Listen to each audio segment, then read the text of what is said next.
Well, thank you very much, everybody. We have a extremely respected man in the Oval Office today, and a friend of mine for a long time, a very good friend of mine. And I'm very proud of the job he's done. What he's done is incredible in terms of human rights and everything else. And he's the Crown Prince, the future king, and I just want to pay my greatest respect to your father, King, who is an amazing man. I met him early on. He greeted me at the airport at an age that was pretty high up there, and it was about 117 degrees, and he was standing on the red carpet as I came out of the plane, and he's amazing.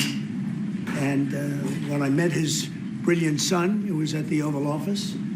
Shortly thereafter, you came in representing the country, and I called the father. I said, "This guy is fantastic." And I don't know if that helped you or hurt you, but obviously it couldn't have hurt too much because here you are, right? So we had a great meeting, and the office has changed quite a bit, and we inherited a mess. You actually told me you thought the country was in big trouble. I'm not going to use the exact word that you use. I refuse to say that you thought our country was dead a year and a half, 2 years ago, but our country was in trouble, and now we have the hottest country in the world. You said that also. And we do. We have the United States is right now the hottest country in the world. And between the tariffs and the election, November 5th election, we've done things that nobody can believe. $21 trillion will be the amount invested in the United States or committed to invest in 1 year. So I'm here 9 months. We're up to almost $18 trillion. Biden, as an example, the Biden administration, if you call it that, it's not, to me, it was the Biden lack of administration. They were less than $1 trillion for 4 years. We're going to be $21 trillion for 1 year. I think that's hard to believe. The biggest in history was a certain country, $3 trillion. We're going to be $21 trillion. On top of that, prices are coming down. We inherited a mess with high prices. The worst inflation in the history of our country. We had inflation that was a single 4 years, the worst inflation in the history of the United States. Gas prices through the roof, and that's after destroying our petroleum reserve, which was meant for wars and big emergencies, not to try and win an election. They opened up the reserve so that people get $3 less in gasoline, and it didn't work. They got about 3 cents less. Because as big as those reserves are, they're peanuts when you're talking about that kind of traffic. And we're rebuilding the reserves. We're doing all of this, and we've done a job. We're also bringing down prices very substantially, and we've already brought them down very, very substantially. Gasoline is way down. I think you'll be seeing $2 gasoline, but we're now at $2.50, $2.45. Some are lower than that. It was $4.50, $5, $6, $3.50, $3.75. Under Biden, all different numbers, but way high. And we have energy way down. But the biggest thing to me, because I know what it means in jobs, is the fact that we're at over $17 trillion, Scott, and we expect to be around $21 trillion in 1 year. And that's many times bigger than in history. The highest number was $3 trillion. And we're going to be at $21 trillion. That means new plants, new AI, new auto plants. We have auto plants coming in from Canada, from Mexico, from Germany, from Japan. Toyota just agreed to invest $10 billion on new auto plants, all American workers. We've never been in a position like this. You can go back to the beginning. Our country has never been in a position like this. And it really is because of the fact that we use tariffs to bring all this money in. And you're going to see the results in a year when these plants start to open up. We have more plants under construction now than at any time in the history of our country. And these are big plants. These are the biggest plants anywhere in the world. And I want to thank you because you've agreed to invest $600 billion into the United States. And because he's my friend, he might make it $1 trillion, but I'm going to have to work on him. But it's 600. We can count on 600 billion. But that number could go up a little bit higher, yes, sir. I don't know. We'll see. But we appreciate it very much. So Saudi is going to be investing at least $600 billion, and that means investments in plants, in companies, money on Wall Street, and what it really means for everybody that really counts is jobs, a lot of jobs. We have a lot of jobs. So I just want to thank you. We've been really good friends for a long period of time. We've always been on the same side of every issue. I think we've done a great job in wiping out the nuclear capacity of Iran. Nobody else could have done that. No other president would have done it. We had the pilots in the Oval Office right here. We were celebrating a very successful attack. So I had them in with that beautiful B-2 bomber that's over there. And they said, sir, for 22 years, we practiced this attack.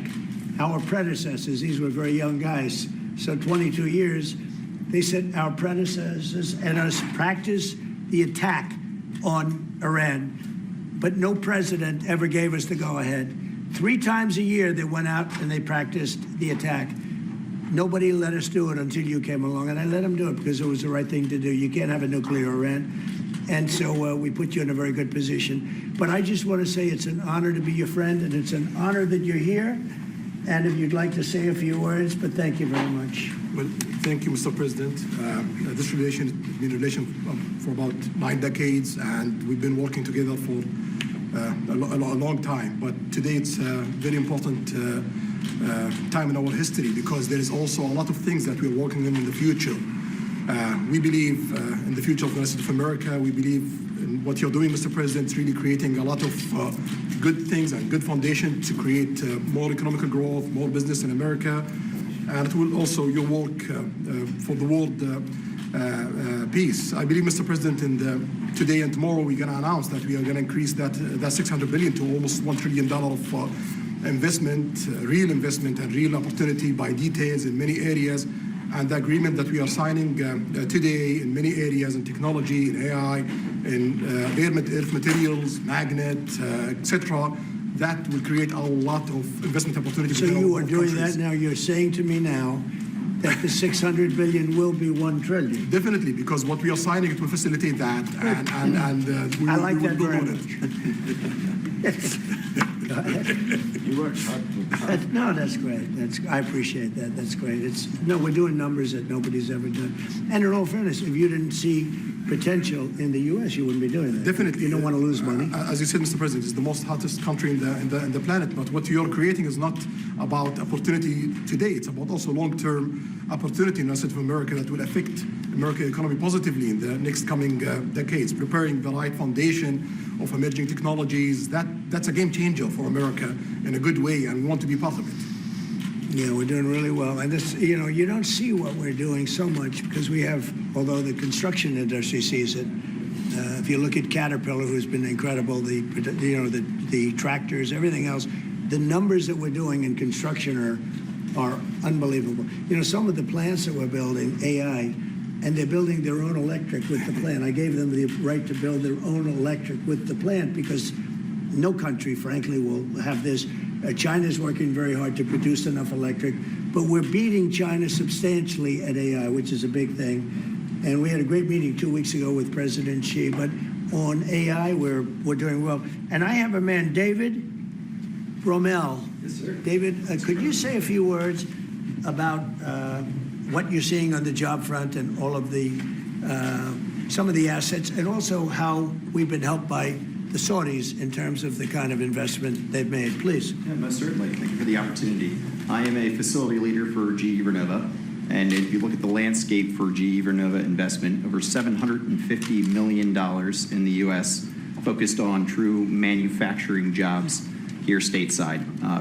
We're looking at tripling the output of our Greenville, South Carolina facility, where we make the gas turbines that are supporting U.S. needs as well as the Saudi Arabia needs. Right. So real jobs, $300 million in gas investment, resulting in over 500 pieces of new equipment being installed in the Greenville, South Carolina facility.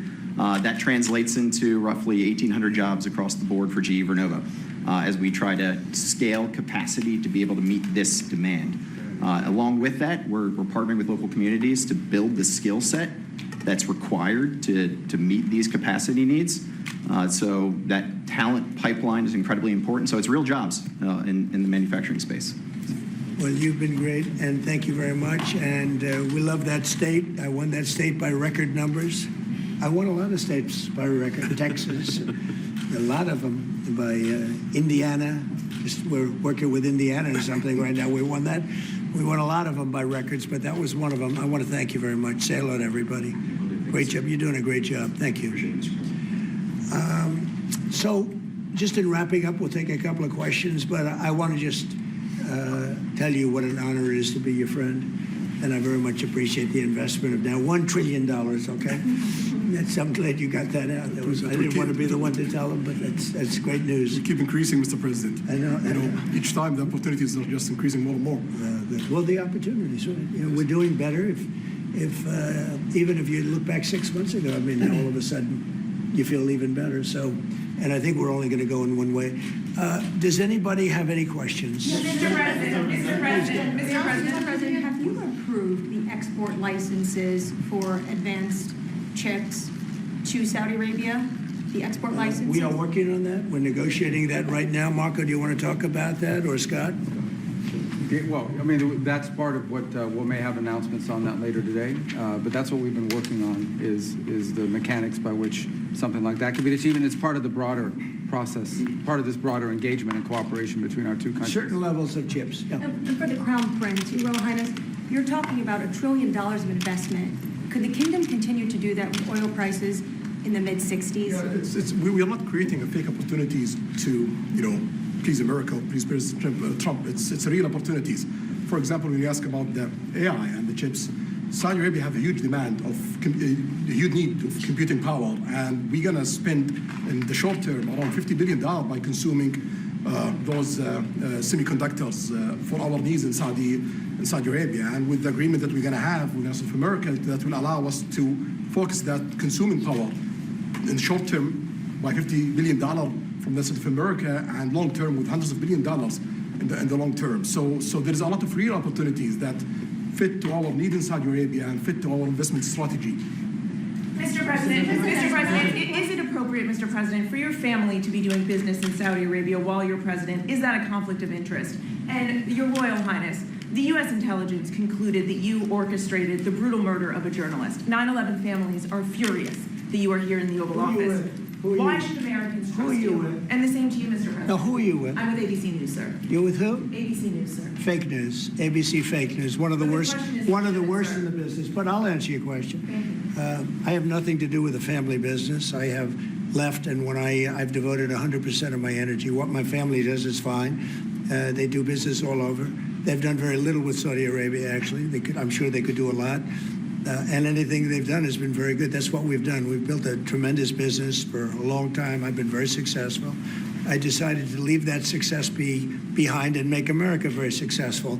And I've made America more successful by far than it ever was, and that it ever could have been, no matter who was president. There would be nobody bringing in $21 trillion, that I can tell you right now. As far as this gentleman is concerned, he's done a phenomenal job. You're mentioning somebody that was extremely controversial. A lot of people didn't like that gentleman that you're talking about. Whether you like him or didn't like him, things happen, but he knew nothing about it, and we can leave it at that. You don't have to embarrass our guest by asking a question like that. Just you ask, Mr. President, you allow me to answer. I feel painful about, the families of 9/11 in America, but, we have to focus on reality. Reality based on CIA documents and based on a lot of documents that Osama bin Laden used Saudi people in that event for one main purpose, is to destroy this relation, to destroy the American-Saudi relation. That's the purpose of 9/11. So whoever buying that means they are helping Osama bin Laden's purpose of destroying this relation. He knows that strong relation between America and Saudi Arabia, it's bad for extremism, it's bad for terrorism. And we have to approve him wrong and to build our relation, to continue developing our relation. It's critical in the safety of the world. It's critical against extremism and terrorism. About the journalists, it's really painful to hear, anyone that been losing his life for no real purpose or not in a legal way, and it's been painful for us in Saudi Arabia. We've did all the right steps of investigation, etc. in Saudi Arabia, and we've improved our system to be sure that nothing happened like that, and it's painful and it's a huge mistake, and we are doing our best that this doesn't happen again. Mr. President, this side, Mr. Thank you, Mr. President. The Crown Prince has been instrumental in helping lifting the sanctions on Syria. Will there be any joint investment between the U.S. and Syria? And will you visit Damascus? Are you from Syria? No, but Where are you from? I'm from Palestine. Oh, you're making a lot of progress, huh? Very good. Well, they like me. The Palestinians like me. The Palestinians are doing very well, actually. I think we're working very closely with a lot of people that make everybody happy, including Israel, the Palestinians, and everybody. That's very interesting. No, I think that I will tell you, the Crown Prince called me, and he specifically asked me if I would lift the sanctions on Syria, because he wants to see Syria make it. As you know, the leader of Syria was just here, and we had a great meeting. And he's a strong guy, and I guess you need a strong person to run it. And I think Syria's made tremendous progress. We did lift the sanctions at the request of the Crown Prince. Also, the president of Turkey, Erdogan, called me specifically. He said, you know, if you don't lift the sanctions, Syria doesn't have a chance. If you do, they have a very good chance. And between the two of them and some others, I lifted the sanctions. And the results so far have been pretty good. Mr. President, you have- Can I ask you a question about the F-35s that are being sold to Saudi Arabia? Are these the same ones that are being used by the Israeli military? And if so, how does that allow for the qualitative military edge for Israel? And then I want to ask you, because you brought up the plight of the Palestinians, are you aware of relocation flights to South Africa that are taking place right now? Which flights? There are relocation flights that are taking place. Some Palestinians are being charged up to $2,000 I'm not going to a seat. South Africa for the G20 because I think their policies on the extermination of people are unacceptable. So I'm not going. So I won't refer to anything having to do with South Africa. South Africa has behaved extremely badly. But I will say that when you look at the F-35 and you're asking me, is it the same? I think it's going to be pretty similar, yeah. You know, How will that this affect- is a great ally, and Israel's a great ally. And I know they'd like you to get planes of reduced caliber. I don't think that makes you too happy. They've been a great ally. Israel's been a great ally. And we're looking at that exactly right now. But as far as I'm concerned, I think they are both at a level where they should get top of the line. Yes, please. Can I just quickly ask for the Crown Prince, if I could just ask about the direct talks between U.S. It's all right. Steve, 1 second. Go ahead. Have you reached an agreement on a U.S.-Saudi defense treaty today? And are you going to bring up the Abraham Accords in your I discussion? already brought them up. What did you say? I think I got a positive response. Would you like to respond? Yeah, so put you on the spot. so definitely we believe having a good relation with all Middle Eastern countries, it's a good thing. And we want to be part of the Ibrahim Accord, but we want also to be sure that we secure a clear path of two-state solution. And today we have a healthy discussion with Mr. President that we're going to work on that to be sure that we can prepare the right situation as soon as possible to have that. I think we're, you know, I don't want to use the word commitment, but we've had a very good talk on the Abraham Accords. We talked about one state, two state. You know, we talked about a lot of things in a short period of time. We'll be discussing it further, too. But I think you have a very good feeling toward the Abraham Accords. Yes, definitely, Mr. President. We want peace for the Israelis. We want peace for the Palestinians. We want them to coexist peacefully in the region. And we will do our best to reach that day. And a defense agreement, have you reached agreement on that? We pretty much have. Mr. Quick President, question for the Crown Prince, if I could just finish. We have reached agreement on that. I wanted to ask you about the direct talks between the United States and Iran. Have you been fully briefed on that, and are you concerned at all about how this might impact Saudi security interests? Well, we are close ally. We'll be working closely together on that issue, and we will do our best to help to reach a deal between the United States of America and Iran. And we believe it's good for Iran's future to have a good deal that will satisfy the region and the world and the United States of America. So we will do our best to see that day happen. And by the way, Iran does want to make a deal. I can say I think they very badly want to make a deal. I am totally open to it, and we're talking to them, and we start a process. But it would be a nice thing to have a deal with Iran, and We could have done it before the war, but that didn't work out. And something will happen there, I think. But they would very much like, I mean, they may say something else, but they would very much like to have a deal. Mr. President, you announced that you are going to sell 35 F-35 jets. You are planning, you said you are planning to sell the F-35 jets to Saudi Arabia. Yeah. Is it part of the security agreement? And how you assess the defense partnership between Saudi Arabia and the United States? And the question was... Well, no, I just said it, though. I mean, we're going to sell them F-35s. That's the end of the question, I guess. Is it part of the security agreement or no? No, we're going to have a deal. They're going to purchase F-35s. They're buying them from Lockheed, and it's a great plane. We make, by the way, the best military equipment. You saw that during the Iran little skirmish. We make the best planes, the best missiles. We make the best offensive missiles.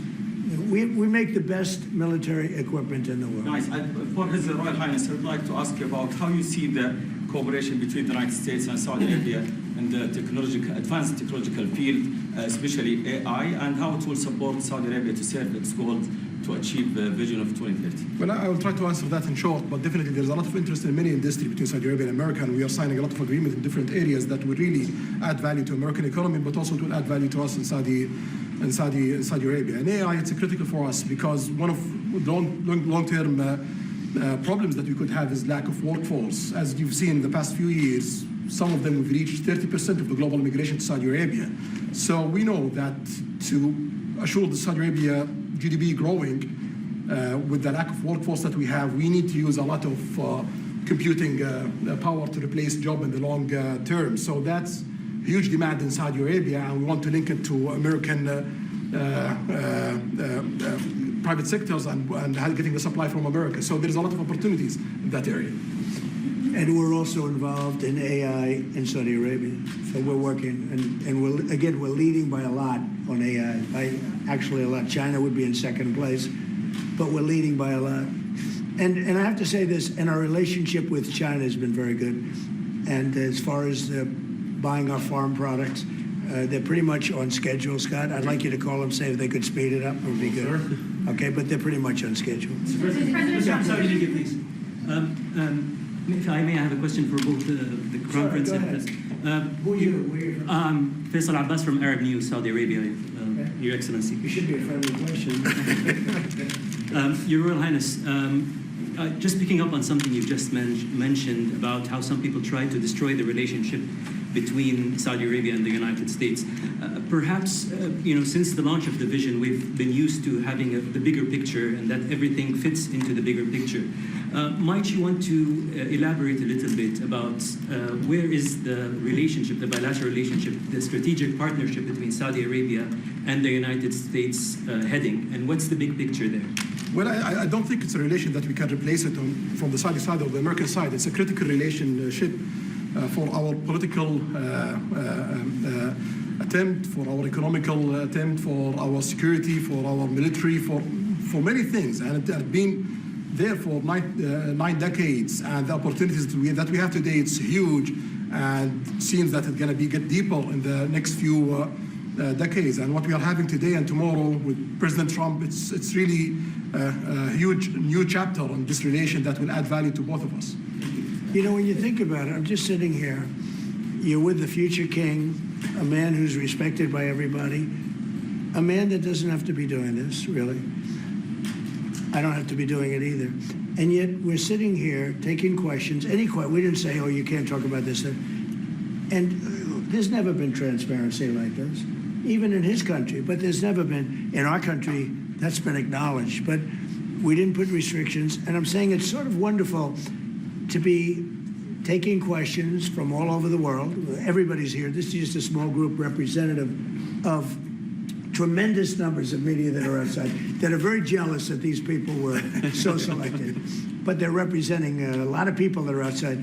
I think it's terrific that we can be sitting here being this open, and, I think it's really a wonderful thing. Yeah. If you don't mind, I have a personal question for you. Okay, here we go. I should have said that. So apart from everything you mentioned in your opening remarks, you forgot to mention that you've de-escalated 7 wars since you started. At least in our part of the world, you are seen as a peacemaker. And adding that to all the executive orders and everything else you've mentioned, I really have to wonder, you, in your speech in Saudi Arabia, I was there, you said that His Royal Highness does not sleep at night thinking how he does things better. We wonder in Saudi Arabia, how do you manage your own time, and what's your formula for He management? does not sleep much, and I don't sleep much. I think we have the same schedule. We're thinking about our countries. And if you sleep a lot and you're president, we just had one that slept more than any president. He broke every record. He sleeps all the time, during the day, during the night, on the beach. The only guy could fall asleep on the beach with the press watching. No, he's not a sleeper. I'm not a sleeper. We don't. We talk at night. We can talk. I can call him almost any time. He goes, hi, how you doing? It's like the craziest times. But no, when you love your job, when you love your country, and when you're in a position like we are, future king, highly respected, crown prince, and in my case, president, you're thinking about your country. You're thinking about making America great again. We're thinking about keeping Saudi Arabia strong and vital and in a pretty tough part of the world, tricky part, right? Tricky part, a lot of tricky people.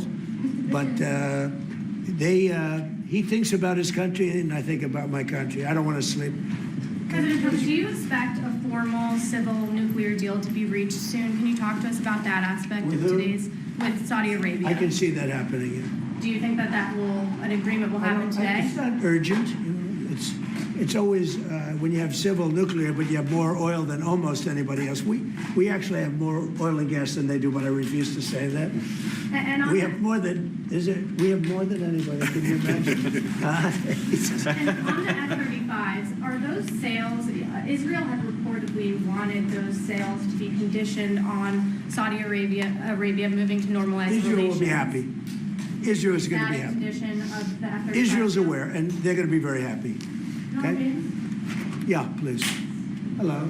Hi, hello. My name is Ahmed Hazani from Sharq al-Awsat newspaper. I'm from Riyadh, of course. I have a question for the Crown Prince and for you, Mr. President. Crown Prince of Saudi Arabia, how much you expected from developing the cooperation with the United States in the field of new energy, AI, supply chain? How much you expected from that? No limit. We just continue pushing forward. There's no limit. So we just push forward for all the opportunities that we have. This is, you have to understand, this is really a great ally. Just the fact that they're now doing, I came in here at 6, I did not know that. I was pushing for the 1 trillion, but he didn't tell me that. Now he told me. This is a great ally of ours. You know, when you invest $1 trillion, that's national security for us too, because it creates jobs, it creates a lot of things. And I would say, Scott, right, when you hear one country is putting $1 trillion into the United States, that creates national security. And, you know, I think that they don't have to say that, but I think a big part of that is also the fact that tariffs are in play. But even beyond tariffs, that's a real ally that will do that. Creates a lot of power for the United States. We are also in Saudi Arabia very happy because this much of Saudi money is a function here, and of course it's come back for us for benefits. So it's complementary interest. So this is the I think what's the different the friends and ally do. Well, look, I love the country of Saudi Arabia. I know the people very well. The level of treatment that we go when we go to Saudi Arabia is something that is incredible. And the people like us, and I think they really like America, especially when I'm president. I mean, I don't think they liked America so much maybe for 4 years recently. I think Obama treated Saudi Arabia very, very badly, as you know. And I think Biden didn't have any idea where the hell he was. I don't think Biden knew the difference. How would you describe the future relationship with Saudi Arabia? I mean, from the strategic aspects, how would you describe that? Say the relationship is with? I would say top of the line. It's as good as it can. I don't think it can get much better. We have a country that trusts us, and that's why they make that investment. If they didn't trust us, they couldn't make that investment. And we trust them. They've been very reliable. Now we are I rebuilt our military in my first term. And we spent trillions of dollars, and we gave away some of it in Afghanistan stupidly because we had stupid people running our country. But we gave away, but that's, as much as it was, it's a tiny fraction of what we put here. And we're bringing our military to a new level, the highest level ever. Oh, we have those plants are going out. And again, it's all American jobs and everything, so it's good for a lot of reasons. But as far as Saudi is concerned, no, I don't think our relationship could be better. I don't think they had a great relationship under Biden, and I don't think they had a great relationship under Obama. But they have a great relationship under Trump. When we did the presidential Walk of Fame, you saw that, right? And we're walking, and I asked the Crown Prince, so outside of Trump, because I blow everyone away, who was the best president for Saudi Arabia? And you could, maybe, it's an interesting answer, I don't know. Roosevelt, who started it, which is a Democrat, and Reagan, he's one of the historical presidents that have close ties with Saudi Arabia. But we've worked with all presidents. Does Trump blow them all away? No, it's another league, Mr. President. Mr. President, and Trump doesn't give a fist pump. I grabbed that hand. I don't give a hell where that hand's been. I grabbed that hand. Remember Biden?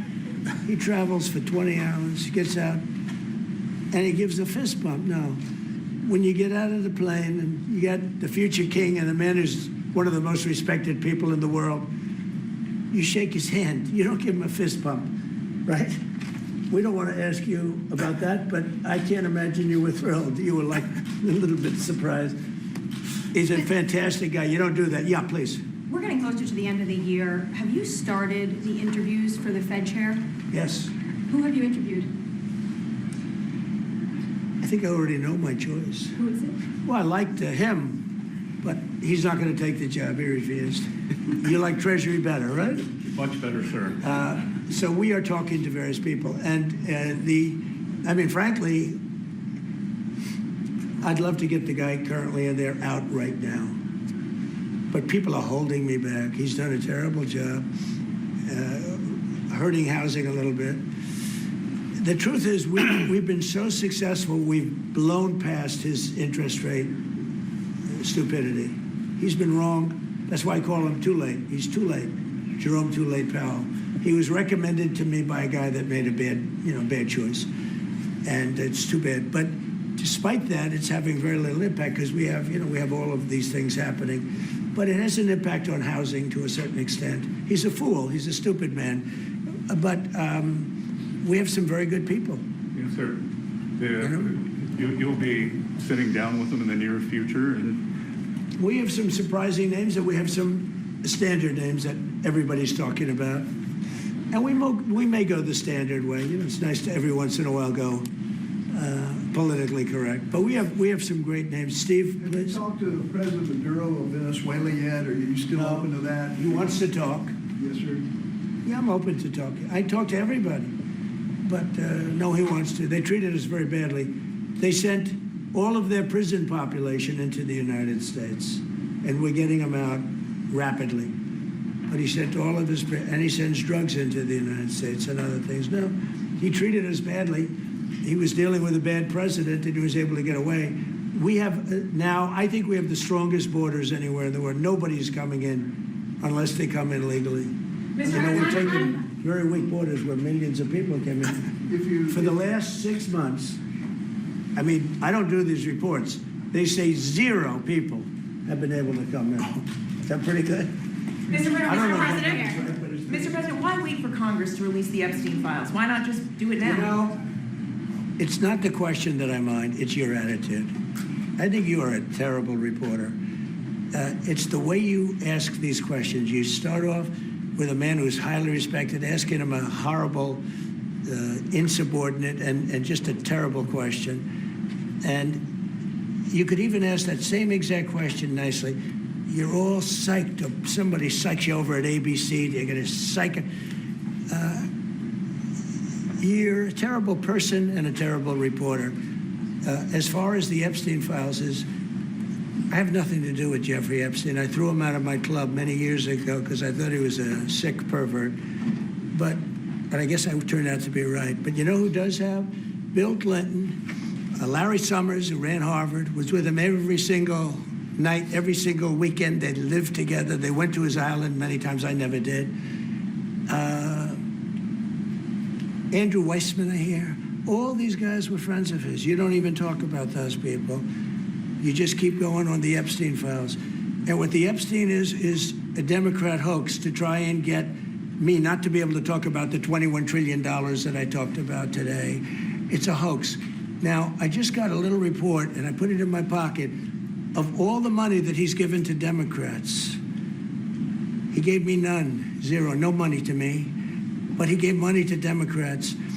And people are wise to your hoax, and ABC's, your company, your crappy company is one of the perpetrators. And I'll tell you something, So why not just sign it now? I think the license should be taken away from ABC because your news is so fake and it's so wrong. And we have a great commissioner, the chairman, who should look at that because I think when you come in and when you're 97% negative to Trump and then Trump wins the election in a landslide, that means obviously your news is not credible and you're not credible as a reporter. So I've answered your question. You should go and look at the Democrats who received money from Epstein, who spent their time. Larry Summers was with him all the time. That creep of the fund guy was with him all the time. What's his name? Who? Reid Hoffman. I don't know Reid Hoffman, but I know he spends a lot of money on the radical left. Reid Hoffman, in my opinion, should be under investigation. He's a sleazebag. And those are the people, but they don't get any press, they don't get any news, and you're not after the radical left because you're a radical left network. But I think the way you ask a question with the anger and the meanness is terrible. You ought to go back and learn how to be a reporter. No more questions from you. Who else has a question? Prince, very quickly, I want to ask you, how much money is Saudi Arabia giving for Gaza reconstruction? We are in discussion about that. Still, there is no amount being It'll be a lot. named, but It'll be a lot. we will definitely help. Yeah, he's gonna. It's very important to him. And a quick follow-up, the International Security Force, given your pledge there would be no U.S. boots on the ground, what is the U.S. role going to be in that? And how do you sort of ratify the allegations that this could undermine Palestinian sovereignty and even the path to statehood? I think we're going to get along great with the Palestinians, and we know their leadership. We just had a very, you hate to say war, but it was a war. Very, very successful. And you could say really it was on behalf of everybody. We did that on behalf of everybody. And the outcome was extraordinary because we have the best pilots, the best equipment, the best planes, the best everything. And Israel bought the best equipment. They bought it from us. Everything's from us. It all starts here. This office, I was talking to the Crown Prince a little while. You walk into this office, for somebody from the outside, the Oval Office, it's the most powerful place in the world. You're standing right now in the most powerful place in the world. And no matter how big you are, these are the biggest people, the richest people. They walk into this office. It's special, isn't it? Look at him. He's so happy to be here. But you walk into this office. It's the Oval Office. And we've done a lot of good with this office. I've stopped actually 8 wars. I appreciated your question before. But I've actually stopped 8 wars. I have another one to go with Putin. I'm a little surprised at Putin. It's taken longer than I thought. But we stopped India and Pakistan. I could go through the list. You know the list better than I do. I'm very proud. And I stopped one that was almost ready to start again. You know, there was one that was ready to start. And they're doing very well. So and it all took place right here in the Oval Office, whether by telephone or whether by they came in. Many of these leaders have come in, and they signed their peace deals right here in the Oval Office. So no matter if it's the biggest business people in the world or the greatest leaders in the world, the biggest leaders in the world, like the gentleman on my right, everybody walks into the Oval Office and they say, wow. And now, by the way, the Oval Office is in the kind of condition that it should be in. Whether you look at the walk or the marble floors or anything down the road, we're fixing the White House. We're building one of the greatest ballrooms ever to be built. We have an event tonight, and we're going to have about 118 people because we have a very small room. For 150 years, they've wanted a ballroom, and now you're going to get a great ballroom. And I have to say, I probably made a lot of enemies because in your honor, we're having a dinner tonight, a beautiful dinner tonight, and we have a very small room, right? It's called the East Room, and it's beautiful, it's lovely, but it's like for a little cocktail before you go into a ballroom. It's a very small room. They've wanted a new ballroom for 150 years. We could have sold the big ballroom out 3 times in honor of this gentleman. So I made a lot of enemies because I have a lot of people that are invited tonight or are unable to come because of the size constraint. But you know what we'll do before I leave office? We'll have another dinner because we'll have it ready long before I leave office, and it's going to be beautiful. It's a very popular thing what we're doing. And by the way, no government funds. It's all put up private money, all private money. And in the case, I think it's there's a restriction on foreigners. Otherwise, I could have asked you just for a check, okay? But there's a restriction. These are all private individuals that put up a lot of money to build the ballroom. Not one penny is being used from the federal government. So it's really a nice thing. But I look forward to it. I just pointed it out. If this would be a perfect night to have that ballroom open, Susie. If we had that open, we'd have a lot of people very happy. Right now, we have a lot of unhappy people because they all want to be with us tonight to honor this great man. Thank you all very much. Thank you.